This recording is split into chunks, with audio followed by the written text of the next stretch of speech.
News channel ఎవరైతే start చేస్తారో వాళ్ళు కొంతమంది యూట్యూబ్లో న్యూస్ ఛానల్ రన్ చేద్దాం అనుకుంటారు. మరి కొంతమంది ప్యానెల్ తీసుకొని కేబుల్ ఛానల్ ద్వారా న్యూస్ ఛానల్ రన్ చేద్దాం అనుకుంటారు.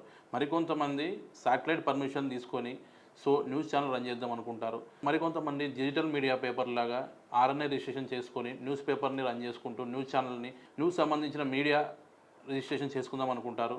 ఇలా టైప్ వైజ్గా మనకి న్యూస్ ఛానల్ రిజిస్ట్రేషన్స్ ఉంటాయి. ప్యానెల్ అయిన తర్వాతనే మనకి అక్రెడిటేషన్ కార్డు రావడం జరుగుతుంది. అక్రెడిటేషన్ కార్డు కోసం మనం form registration, trade mark registration, next వచ్చేసి పోస్టల్ లైసెన్స్ ఇవన్నీ ఆధారం చేసేసి ప్యానెల్ రిజిస్ట్రేషన్ చేయడం జరుగుతుంది. దాని తర్వాత మనకి అక్రెడిటేషన్ కార్డులు రావడం జరుగుతుంది. ఒక డిస్ట్రిక్ట్ వైజ్గా స్టేట్ వైజ్గా మనకి 10-12 కార్డులు ఇవ్వడం జరుగుతుంది.